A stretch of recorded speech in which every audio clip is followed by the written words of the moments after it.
जय हिंद। मैं रवीश कुमार अपने YouTube channel Bihar board by Ravish में बहुत बहुत स्वागत करता हूं। तो हम लोग अपने पिछले कक्षा में जीव विज्ञान से संबंधित ऑब्जेक्टिव क्वेश्चन को कवर कर रहे थे, जिसके अंतर्गत हम लोगों ने अभी तक 40 ऑब्जेक्टिव क्वेश्चन को कवर कर लिया है। इस सेशन में हम लोग लगभग 10 से 11 प्रश्नों को हम लोग कवर करेंगे और इसके बाद एक और 10 या 11 प्रश्न का वीडियो आएगा, जिससे हमारा जो पोषण का चैप्टर है वह पूर्ण रूप से समाप्त हो जाएगा, जिससे आप लोग के परीक्षा में कितना भी प्रश्न बनाए वो छूटेगा नहीं। तो चलते हैं अपने आज के सेशन की ओर और बढ़ते हैं आज के पहले प्रश्न की ओर। देखते हैं पहला प्रश्न क्या है। पहला प्रश्न है 41 नंबर। मृत जीवी का उदाहरण है। ऑप्शन ए है कवक, बी बैक्टीरिया, सी प्रोटोजोआ और डी इनमें से सभी। तो बच्चों, हम लोगों ने अपने कक्षा में मृत जीवी के बारे में पढ़ा है कि वैसे जीव जो अपना भोजन किसी न किसी रूप से दूसरे पर निर्भर होते हैं, वो भी किसी मरे हुए या सड़े गले हुए चीज़ों पर, वैसे जीव जो होते हैं अपना पोषण उससे प्राप्त कर लेते हैं और अपना भोजन संपन्न करते हैं। तो इस प्रकार के जीव को हम लोग मृत जीवी कहते हैं। ये मृत जीवी जो है एक प्रकार का पर पोषण का उदाहरण है या विषम पोषण कह सकते हैं इसे। तो प्रश्न है कि मृत जीवी का उदाहरण है, यानी कि मृत जीवी जो है कवक है, बैक्टीरिया है, प्रोटोजोआ है कि सही है। तो हमने उदाहरण में बताया था कि कवक भी उसके अंतर्गत आता है। कवक भी मरे हुए जीव जंतुओं से अपना भोजन ग्रहण करता है। बैक्टीरिया भी ठीक उसी प्रकार अपने भोजन को ग्रहण करता है तथा प्रोटोजोआ भी ठीक उसी प्रकार ही भोजन ग्रहण करते हैं। इस तरह हम लोग कह सकते हैं कि तीनों जो ऑप्शन हैं ए, बी और सी, तीनों ऑप्शन मृत जीवी का उदाहरण हो जाएंगे। इस तरह हम लोग कह सकते हैं कि ये सभी हैं, यानी कि ऑप्शन नंबर डी, यानी कि ऑप्शन नंबर डी जो है इस प्रश्न का उत्तर हम लोगों का सही हो जाएगा। बढ़ते हैं अपने अगले प्रश्न की ओर और समझते हैं कि अगला प्रश्न क्या है। अगला प्रश्न है कि परजीवी का उदाहरण है, यानी कि ये भी परपोषण के अंतर्गत आता है। जैसे हम लोगों ने पढ़ा कि मृत जीवी और परजीवी परपोषण के अंतर्गत आता है, ठीक उसी प्रकार प्राणी संभोजी भी परपोषण का ही उदाहरण होता है। तो हमें अभी पढ़ना है परजीवी। तो परजीवी पहले हम लोग समझते हैं कि परजीवी किसे सब कहते हैं। तो परजीवी वैसे जीव को कहते हैं जो अपना भोजन किसी न किसी रूप से दूसरे से ग्रहण करते हैं और वह जो जीव होता है वह सजीव के रूप में पाए जाते हैं। यानी कि जैसे हम लोग पढ़े होंगे कि उदाहरण के तहत कि जैसे अमर बेल का पौधा हुआ, वह दूसरे जीवों पर अपने भोजन को ग्रहण करता है। जैसे कि किसी पेड़ पर वह उत्पन्न होता है और उससे उससे भोजन अपना बनाता है और ग्रहण करता है। तो कह सकते हैं कि परजीवी का जो उदाहरण है उसमें हम लोग अमरबेल पढ़ेंगे। इसके अलावा टेपवर्म, हुकवर्म, अन्य उदाहरण भी आते हैं। तो इसमें देखते हैं कि ऑप्शन कौन है। कवक, कवक हम लोगों ने पढ़ा कि मृत जीवी के अंतर्गत आता है। अमरबेल, तो अमरबेल हमने बताया कि ये इसका उदाहरण हो जाएगा। मनुष्य, मनुष्य भी इसके अंतर्गत परजीवी के अंतर्गत नहीं आता है और मेढक भी परजीवी के अंतर्गत नहीं आते हैं। इस तरह हम लोगों ने इस प्रश्न का उत्तर खोजा कि परजीवी का उदाहरण है, तो क्या हो जाएगा, अमरबेल।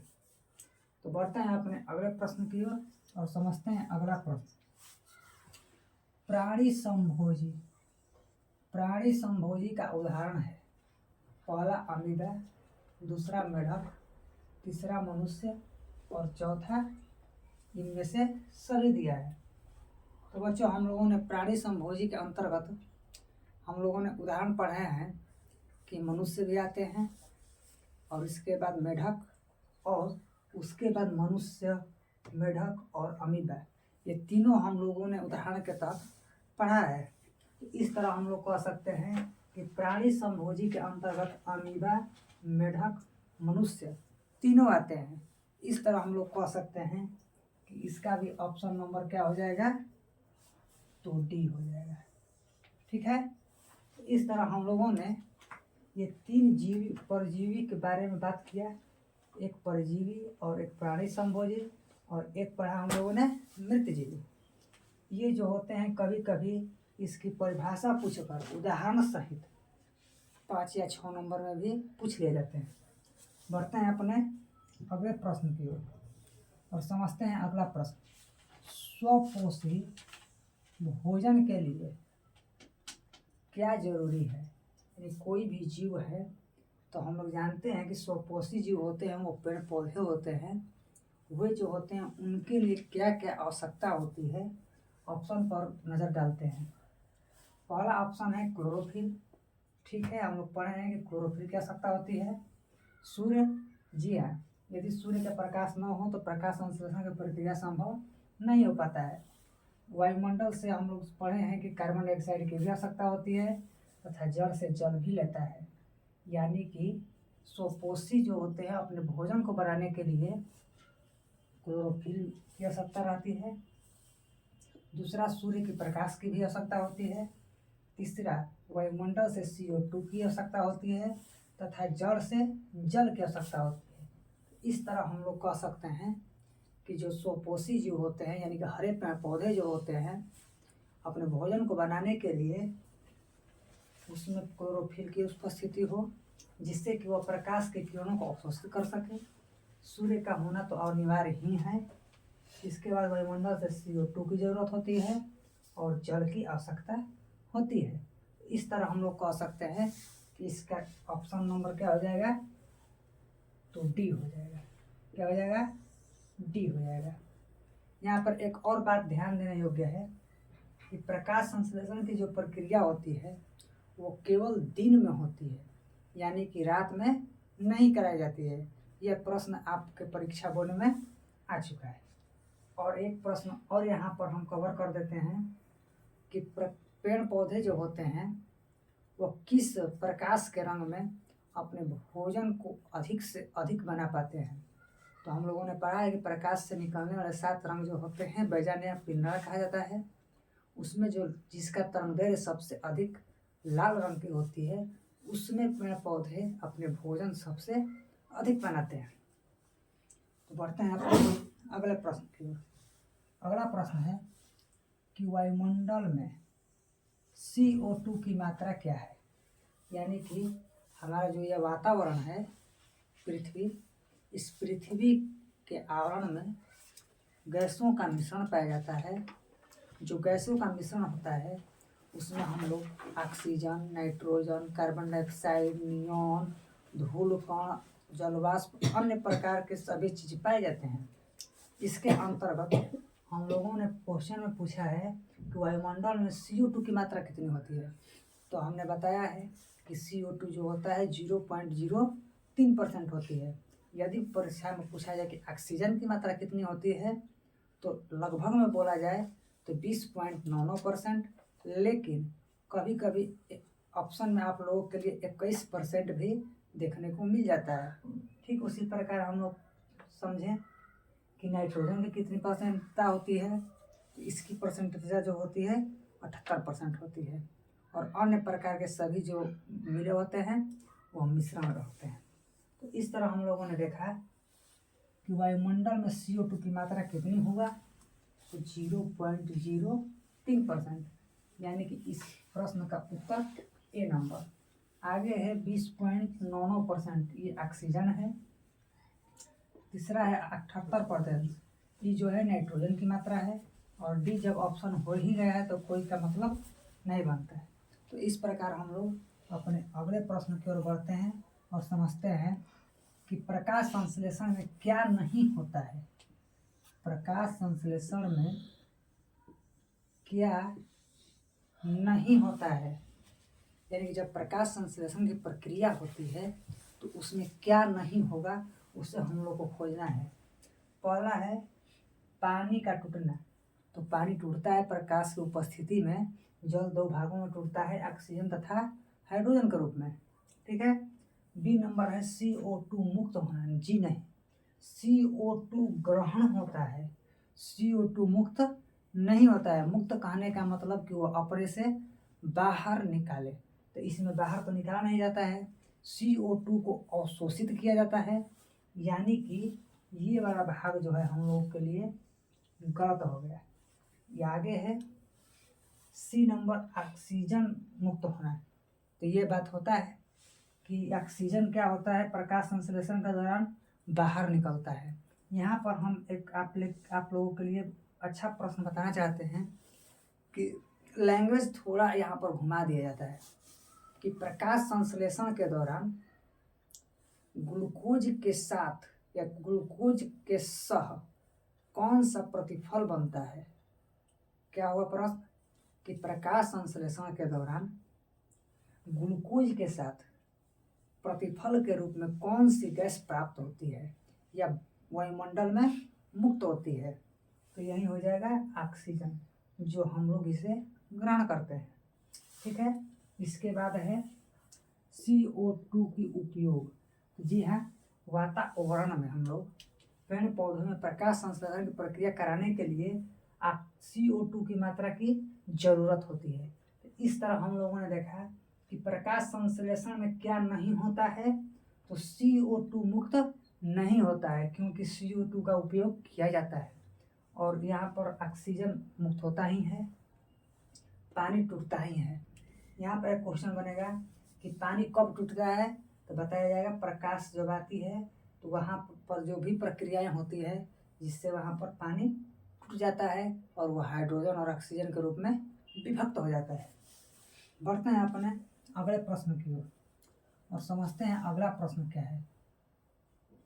स्वपोषी पौधों में पाया जाता है या पाई जाती है स्वपोषी पौधे।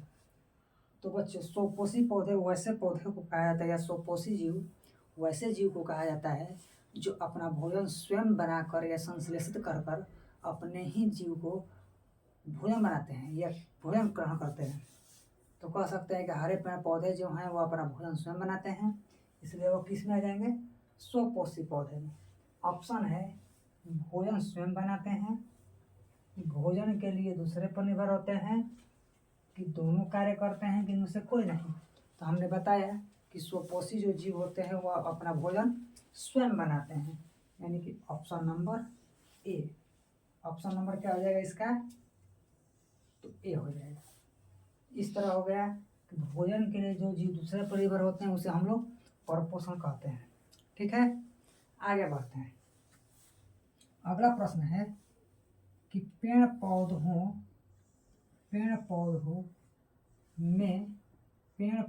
में भोजन बनाते हैं, यानी कि जो प्रकाश संश्लेषण की प्रक्रिया पत्ती में संपन्न होती है, पेड़ पौधे के पत्तियों में प्रकाश संश्लेषण की प्रक्रिया जो संपन्न होती है, वह जो भोजन बनता है वो कहाँ पर बनेगा, ये प्रश्न है। पहला है जड़, दूसरा है पत्ती, तीसरा है फल और चौथा है फूल। तो हम लोग जानते हैं कि प्रकाश संश्लेषण की प्रक्रिया पौधे के पत्ती वाले भाग में होता है, तो यह स्वाभाविक है कि वहाँ पर ही भोजन बनेगा। तो इस तरह हम लोग कह सकते हैं कि पेड़ पौधे के पत्ती में भोजन बनता है, अर्थात जड़ में भी नहीं, फल में भी नहीं और फूल में भी नहीं।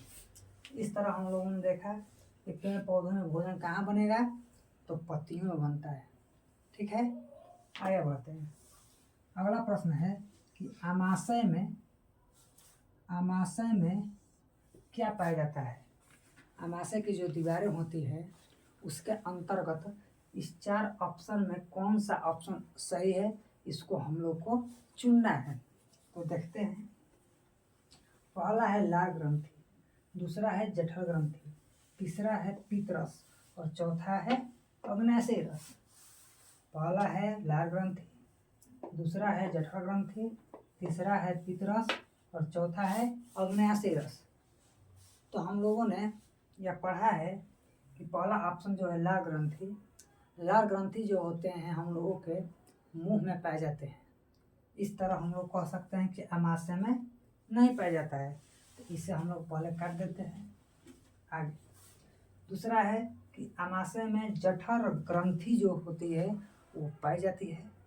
हमने बताया है कि अमाशय के चारों तरफ दीवारों में धंसा हुआ जो भाग होता है उसमें जठर ग्रंथि पाई जाती है, जिससे 3 प्रकार के पाचक रस स्रावित होते हैं, जिसके अंतर्गत उसमें हम लोग एक वीवीआई पॉइंट पढ़ते हैं कि HCl हाइड्रोक्लोरिक अम्ल स्रावित होती है, जिससे भोजन का पाचन अमाशय में संपन्न होता है।